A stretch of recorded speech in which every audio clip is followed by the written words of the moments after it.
Hey everybody, welcome to the NC State Insider Podcast. I'm your host, Tucker Sennett, also your lead beat writer on SI for NC State on SI.com, your home for all your Wolfpack news. I'm joined today by the great Daniel Rios, another NC State on SI writer, football extraordinaire. Excited to talk more Wolfpack football today.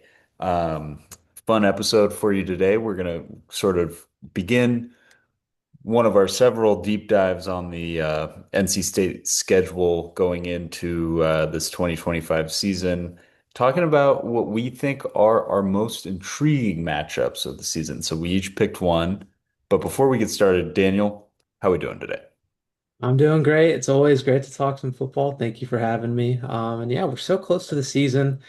As I said last week, it feels like we're so close and so far, and it feels even more like that this week. As the weeks move on, it just feels like we're so far, but we're right there. We're We're right almost there. there, Dan. We're almost there. 16 days until kickoff for the Wolfpack in an intriguing matchup with East Carolina, a revenge game of sorts. But that didn't fall on either of our lists here.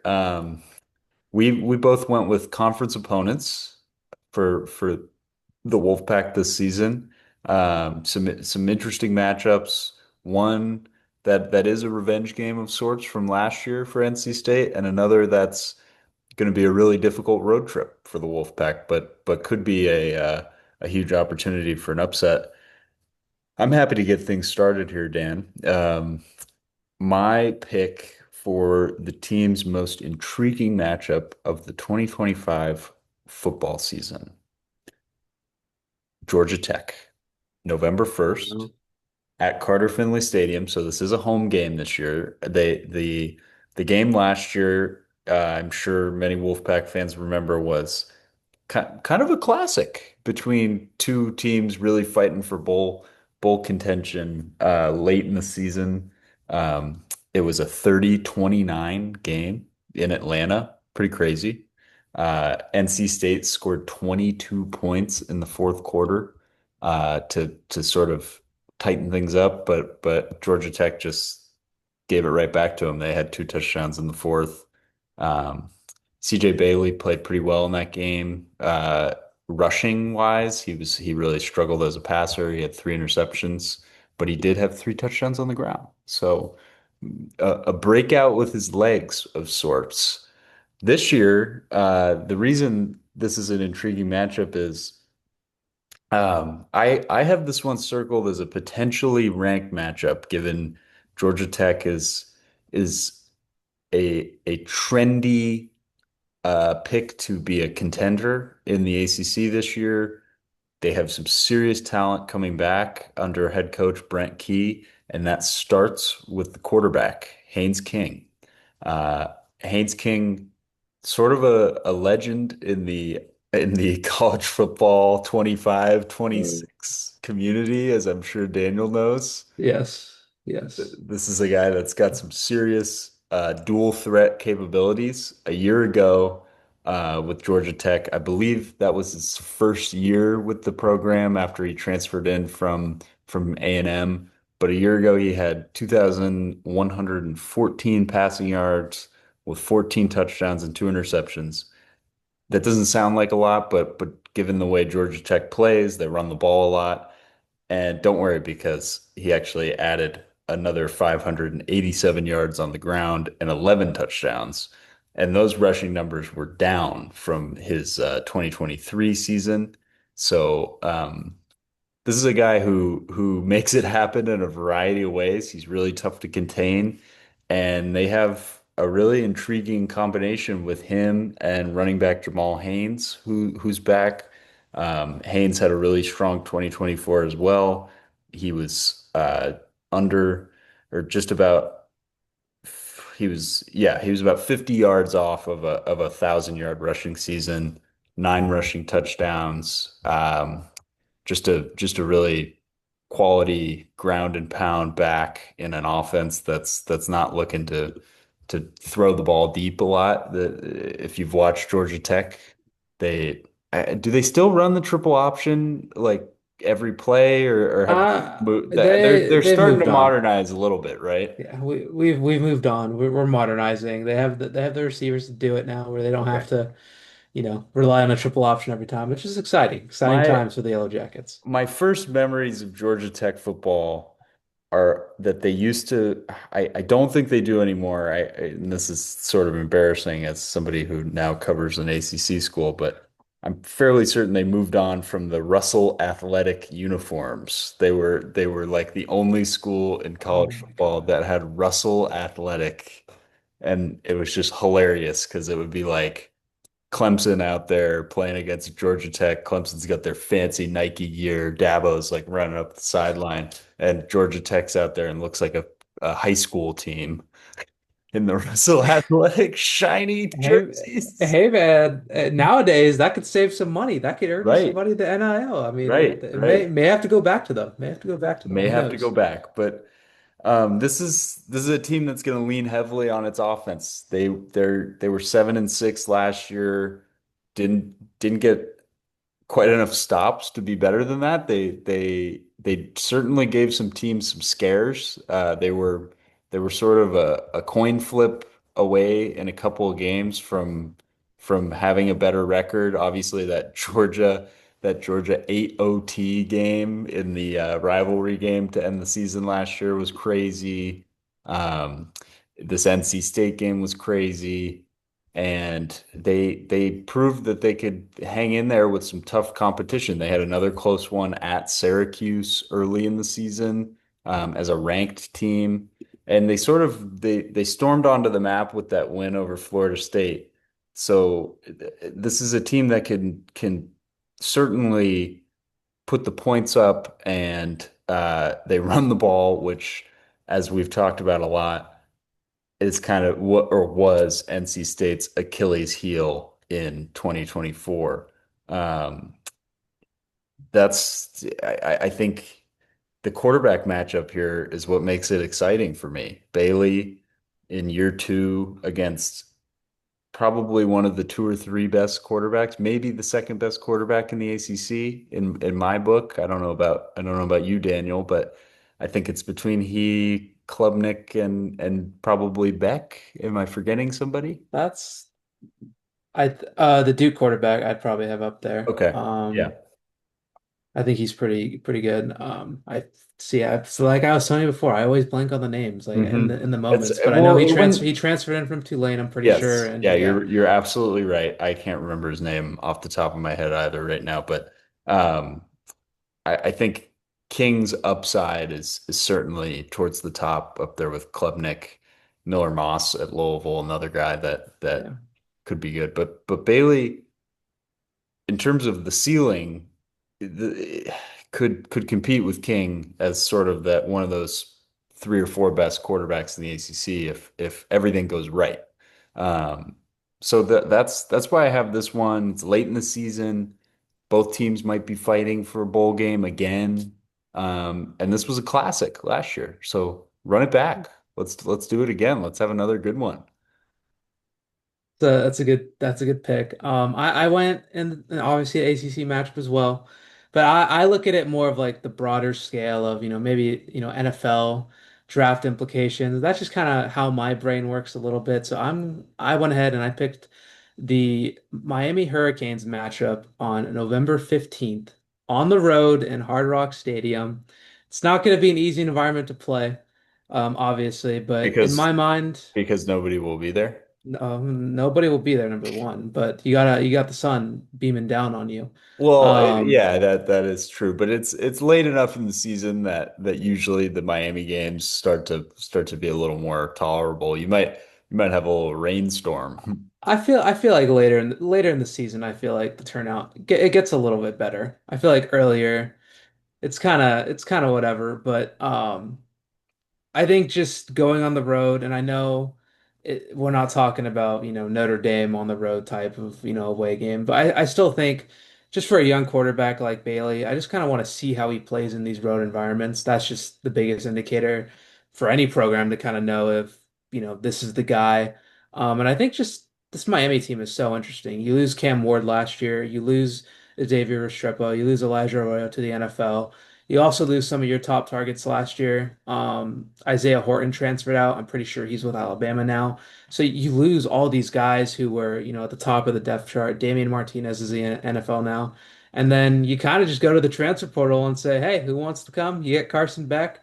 You get a couple receivers, and now it's going to be interesting to see how they kind of gel together.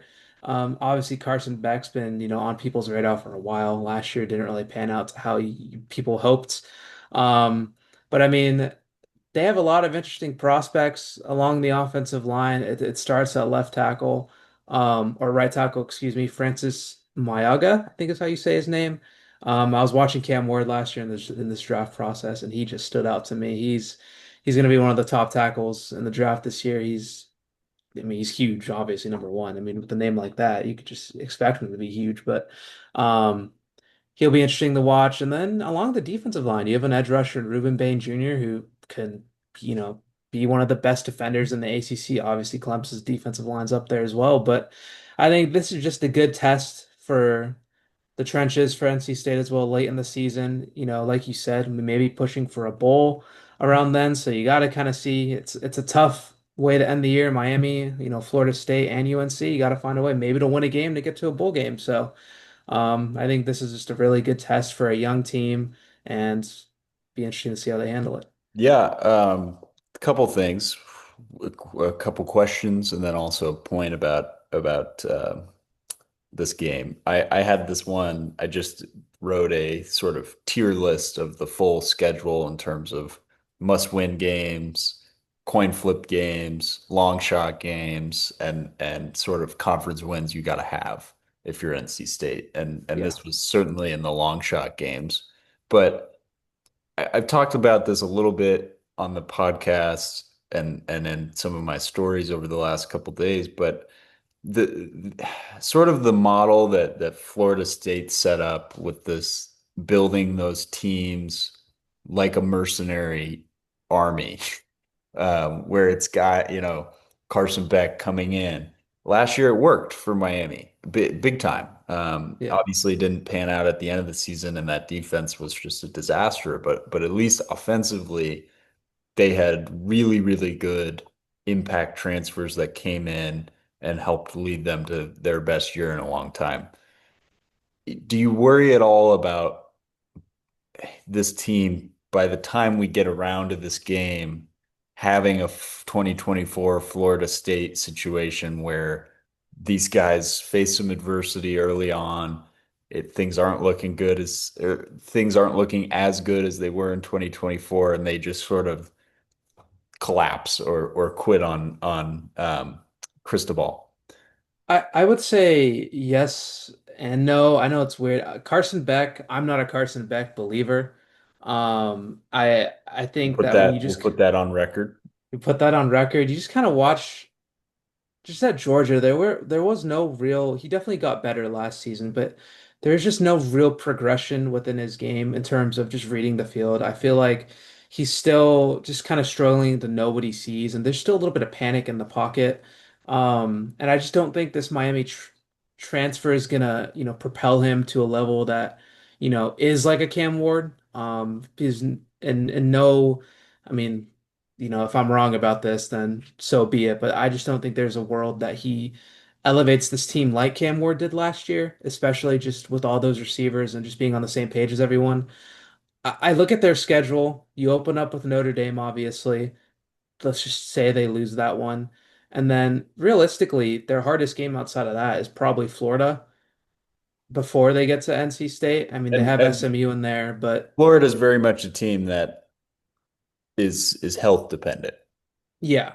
Yeah. And it's just, I look at it and going into that game in late November, maybe a max two losses, unless obviously they get upset, which, we'll have to see what happens. But I mean, they play Stanford at home, play Louisville at home, South Florida at home. Like their one tough road opponent is SMU on the week before or 2 weeks before that game. So, I just don't know where those losses come in, and that's what college football is for, to kind of show us like, these crazy losses that no one would have expected. But, Yeah. you know, I just think looking at it on paper and logistically right now, I just don't know that this team is going to be, not bought in late into the season. Yeah, yeah, that's fair.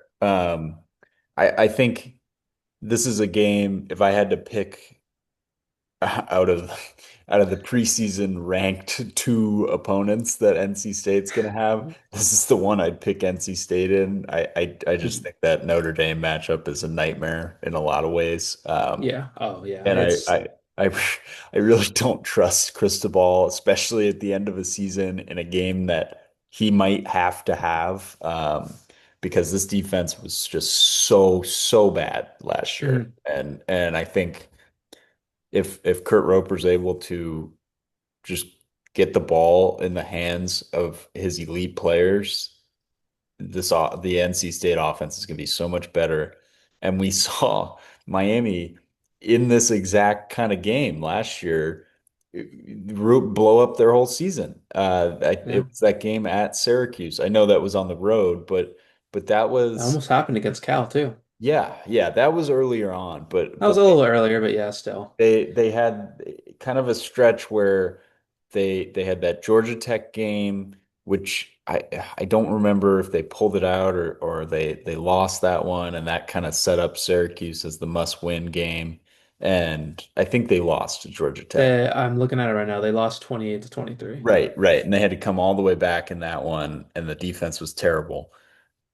The this profile is more like the Syracuse game to me, where it was like Syracuse just they got down or they went down big and just made an effort to feed their playmakers the ball over and over and over again and just punish that Miami weak defense.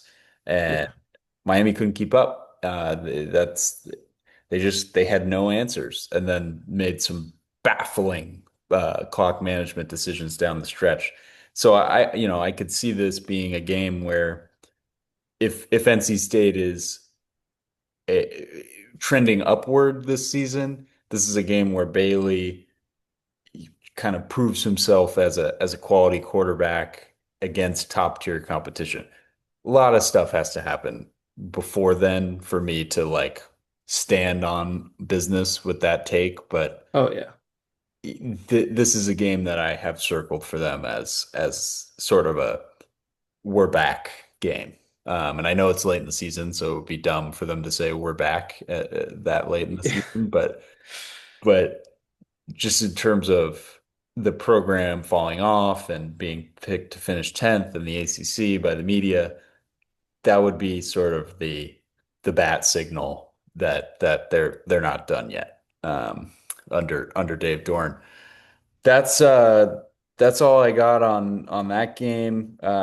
Anything you wanted to add to that Georgia Tech matchup or the Miami matchup? No, I just, I think an aspect of it as well with the Miami matchup is like I said, there's a lot of interesting matchups within that game. I think just, prospect wise, I think for Peak, who's a guy who wants to make that push to the NFL, I think going against a guy like Ruben Bain will be really important. I think for this NC State defensive line, this is probably, besides the Notre Dame game, maybe one of their toughest tests all year within this Miami offensive line. So I think. It's just, I think it'd be a good just test for Dave Doran just to kind of know where he's at in his own conference. Obviously, you don't have to play like a Clemson or anything like that, but I mean, it's so late that obviously they will kind of know, but especially with Georgia Tech followed up by Miami, I think it's just two really good tests just to kind of know where your talent is and, for the future and Yeah, how he feels. that'll be a fun 3 week stretch, and it will help that NC State has that bye in between Yeah. those two games, which is good. They can get right after that Georgia Tech game. Um, I think we both agree that one game that is certainly probably the most intriguing from a fan perspective and a national media perspective will be that rivalry game in the last week of the season against North Carolina and Bill Belichick. But we Yeah. decided to zag a little bit and save that one for another day. We'll probably talk more about the Tar Heels as that game gets a little closer and as their season unfolds a little bit more. But we figured let's have a little fun, be a little different. So that's all we got on our intriguing matchups for NC State in the 2025 football season.